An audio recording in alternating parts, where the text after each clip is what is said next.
Hi, in this video I'm going to demo Facemap, and here you can see the GitHub page for Facemap where you can find the code and all the related documentation.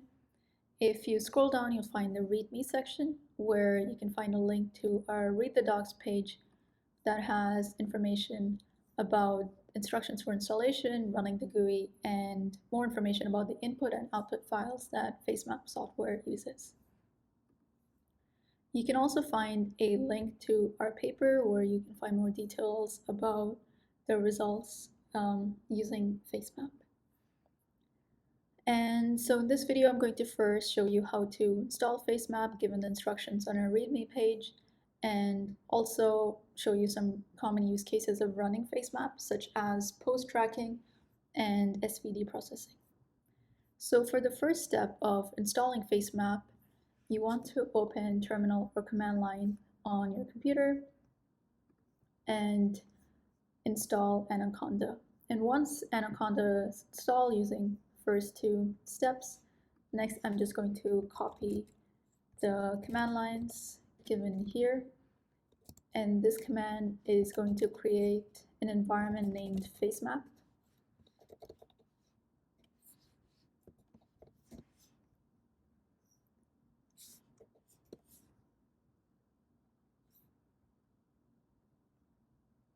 And once you've set up the environment, you can activate it using conda activate Facemap.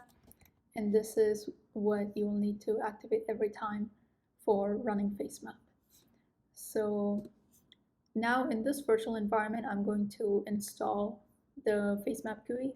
You can do that using this command. And if you want the without GUI version, that would be command on line 5. So I'm going to use this particular command because I'm using Zish.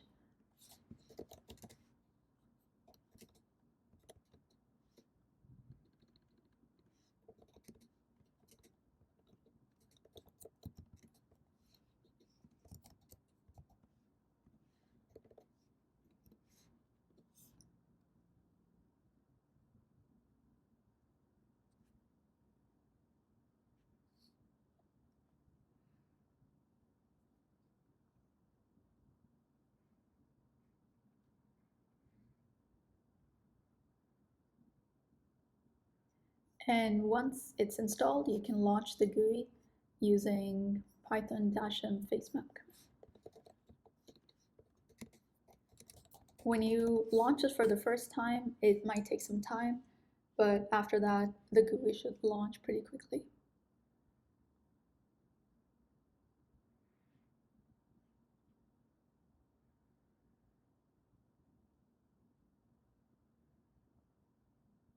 So this is what the GUI should look like once you've installed.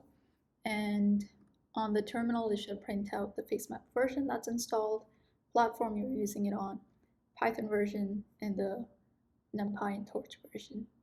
Here, it has detected that I don't have a GPU, so it's only going to use CPU for keypoints processing or any other functions that use GPU.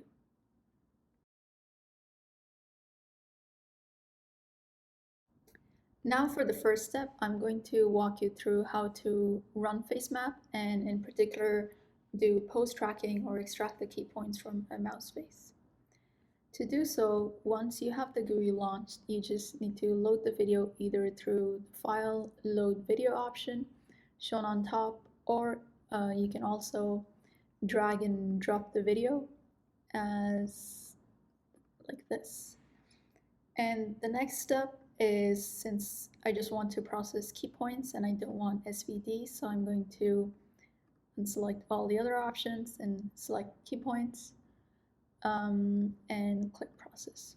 Now in this step, it's going to ask you to draw a bounding box focusing on the mouse face. This is particularly for videos where you have bigger view of the mouse, but since we only need key points on the face, it's better to focus on the region that will extract key points on the eye, the whisker region, nose, and the mouth.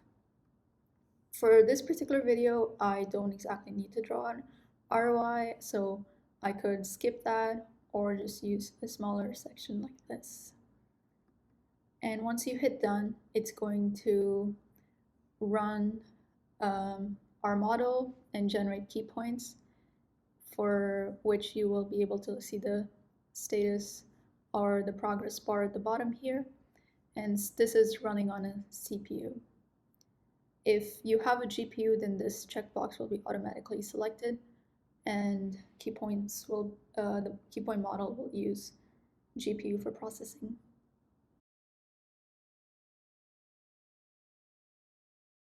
Once the key points are processed, then you will be able to see these traces and also the key points displayed on the mouse face. You can check which of the whisker or body parts to display. On the right here is just an ROI display, which I'm going to turn off, which just shows the ROI we selected. So I'm going to select the whiskers and unselect eye. You can also zoom into the section of the time period to focus on the key point traces, and click on here to go to the different time points. And here you can increase the threshold, which basically filters out the key points with a low confidence. So you will see some of the key points that will be hidden because they're not currently visible from the mouse view, such as the nose key point from the other side. And you can pause the video, and here you can see you can hover over the key points to find more information about the body part or the names. This is the nose top key point, and you can also find the whisker labels, their X and Y coordinates over time. So similarly, you can select all the key points, which will display their traces, or just zoom in onto some of the facial regions. So now I'm going to show you if you have a video where the key point prediction does not look as good, or the lighting's different, or for some reason the key point prediction doesn't look as good. So for that, same as before, you can load the video, and then from the top menu bar, you can select pose and then fine-tune model. Here it's going to ask for an output folder path, which is where the new fine-tune model and the key point data will be saved. And I'm just going to select this folder, and once you have selected a folder, here click next, and this part here, basically we will be selecting base model, which is our model that we plan to refine, and I'm going to call the new model, after fine-tuning, refined model. And it's using this video that we just loaded and how many number of frames you would like to refine. We recommend about 10 to 15 frames, and then there are other parameters or other settings you can change. You can look at the help section for more information about each of the steps. And then click next. And here again, we'll select a bounding box for the mouse face, but I'm just going to skip this step because it's already focused on the face. Now the software is basically extracting or generating predictions for key points for some of the example frames that we will be correcting in the next step.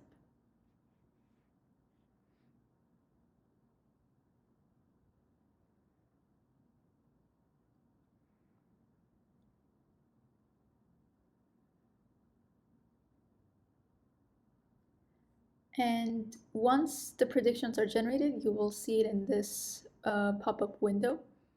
You can find more details about how to label them in the help section here.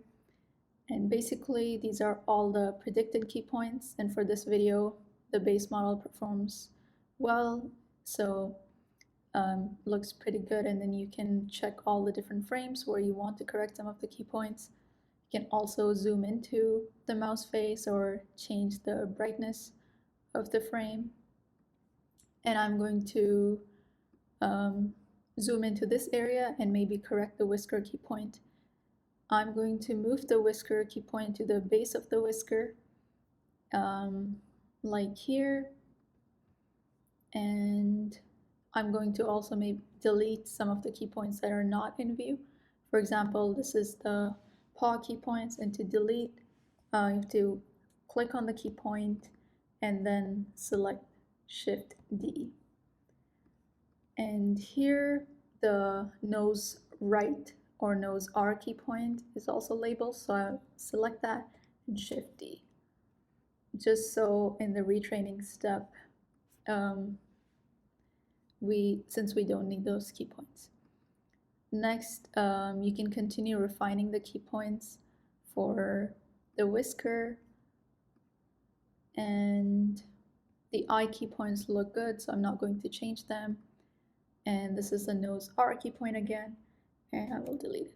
So similarly, you will refine some of the key points that don't look good across all frames. And once you've done, we'll click Train Model. Now this model should train or fine-tune using the refined key points we just labeled.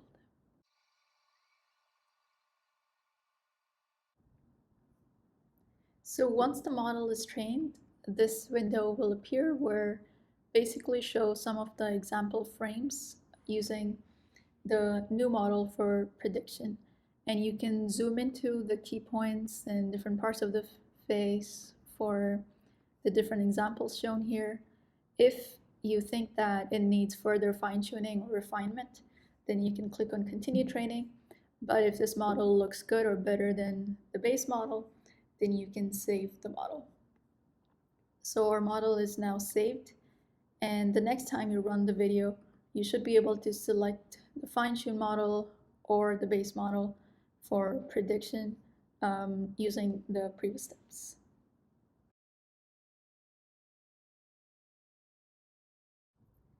In this part of the video, I'm going to show you how you can do SVD processing on your video. Once you have loaded the video, then on the left here, you can select whether you want to do motion SVD processing or movie SVD. The motion SVD basically performs SVD computation on the difference between consecutive frames, whereas movie SVD performs SVD computation on the raw movie itself. And here I'm going to select both, so it will give you two different variables in your output. And if you also want to save a .mat output, you can check here. Whereas if you want to perform this computation on the entire frame that is all pixels, you can select multi-video. Alternatively, you can also add SVD processing over certain regions of the frame by selecting an ROI. So under here, you can select motion SVD and say add ROI. So this will give you output for this ROI, and if multi-video is selected, then the entire frame or region itself. I'm just going to do SVD processing on the whole video, so to remove an ROI, you can right-click and remove ROI. Whereas there are other ROIs that you can select for processing as well, and to find more details about it, you can find it on our README page.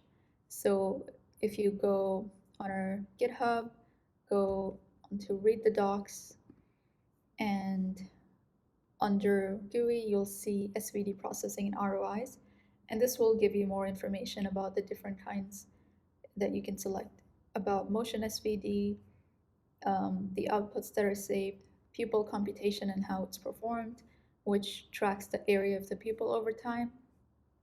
Also blink computation and running computation, which you can do by selecting the ROIs here. Whereas the face or pose ROI is only used if you wanted to do key point processing, and you can draw an ROI before and then hit process. And so now I'm going to go ahead with these options and click process.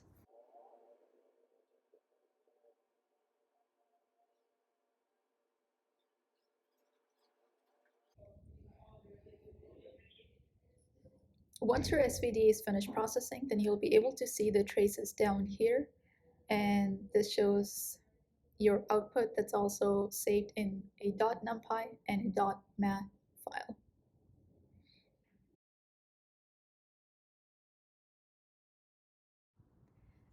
In this part, I'm going to show you if you wanted to process a batch of videos.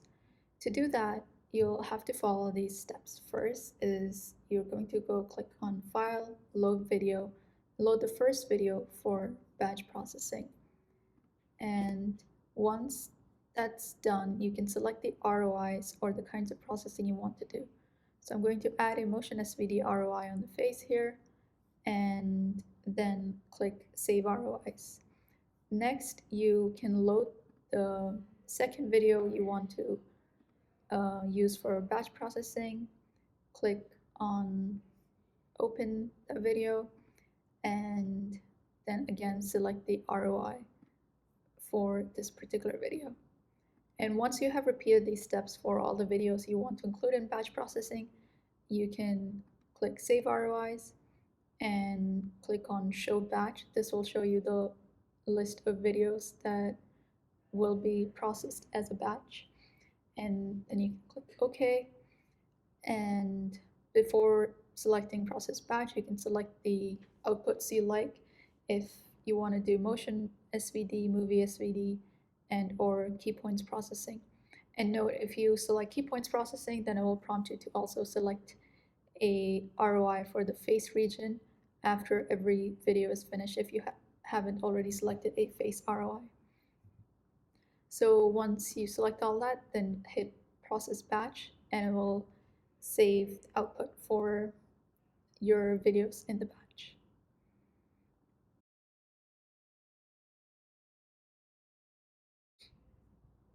Once your batch processing is complete, then you'll be able to see the outputs for the last video loaded on here. And since I processed the face key points, and you can see the traces down here, and also the ROI, whereas the output for the other video we had loaded is also saved. So you can see the face pose key points and the numpy.mat files, the SVD processing for the first video and the other video. And you can find more information about batch processing by going on Read the Docs and clicking under here to see the instructions and about the output folder and more.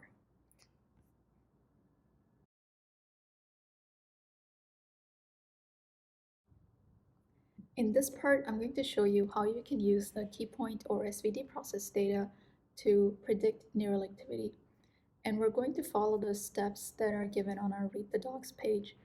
If you scroll down, you'll see a section under neural activity prediction, and now I'm going to follow these steps. First is you can load your video and then process the key points or SVD, depending on what you plan on using as input for the neural activity prediction model. And once you've done that, in this case, I'm going to use key points for predicting neural activity. Then you can click on neural activity from the menu above and say, click on launch neural activity window. And this should pop up, which will give you the options on the left to load the data. And note that the neural activity data is what you have recorded using either eFIS or calcium imaging. And it takes a 2D array as an input in the form of a .numpy file. You can find more details on the help page as to what's used as input for the neural data and the timestamps that are optional for loading. Or they're also, you can find it on the page here as well, more instructions about the inputs and outputs. So I'm going to load in the spikes or neural activity data, which is a 2D array. And because we have a large number of neurons, I'm going to use a heat map visualization, whereas traces might be useful if you have a fewer smaller number of neurons, but heat maps suggested. And in this part, if you have a recording for neural data and your behavior face data, which is of different lengths, then you can load the timestamps for neural and behavior data here, which should be stored as a 1D array in a .numpy file. So first I'll load the neural timestamps and then the camera timestamps. And click on done. Now this will take a bit to plot the neural data as a heat map on our window, depending on the size of your dataset.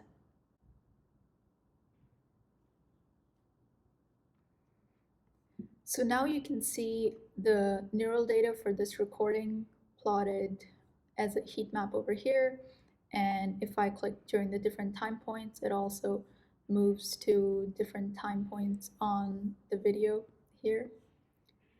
And now that I have my behavioral data and neural data loaded, I want to do prediction.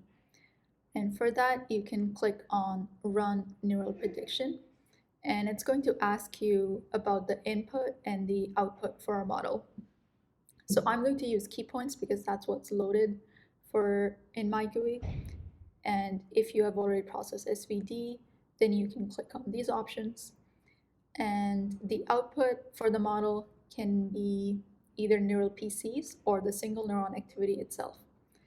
And because I have a large data set of neurons, I'm going to predict neural PCs. If you have a smaller data set of less than 200 neurons, then we suggest you can predict the single neuron activity directly. And here are just some of the suggested training hyperparameters and the output file details. I'm going to change the location where the output is saved here, and you can also rename the output file. You can find more details about these options by clicking on the help button, and also the output that will be saved as a .numpy or a .mat file. It will be a dictionary of 4 different variables, and they're described here. So I'm going to now select Run to get prediction of the neural data from the key points. And so this model is going to subset your neural data into a training and a test set. And in the output, we will report a variance explained for the dataset, which will just be on the test data.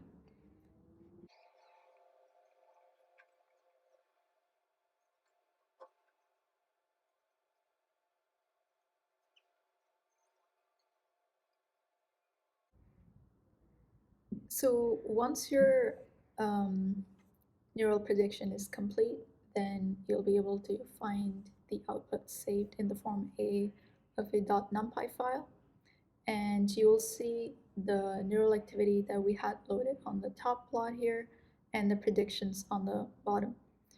And the green regions basically highlight the test regions and prediction for that area, and you can scroll to zoom in to the different sections of the video or the session recording to compare their prediction.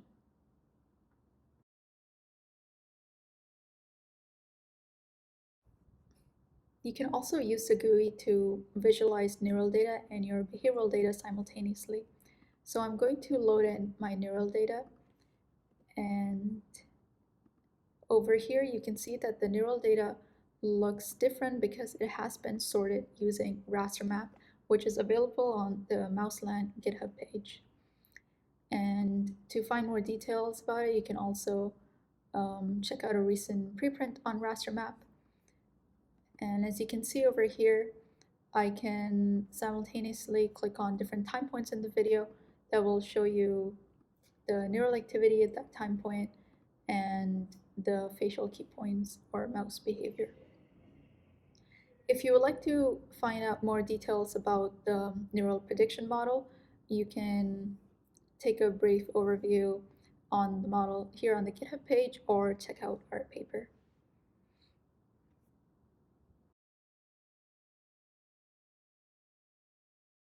Now I will briefly go over some of the outputs that we just saved.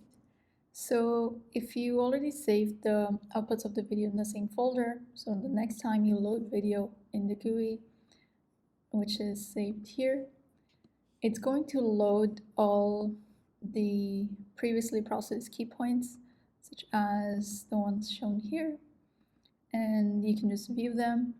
Or if the key points are saved in a different location, then you can click on pause and load key points. And it should be the .h5 file. And if you wish to select or load the SVD processing files, then you can select the .numpy file, which should end in the video name -proc.numpy.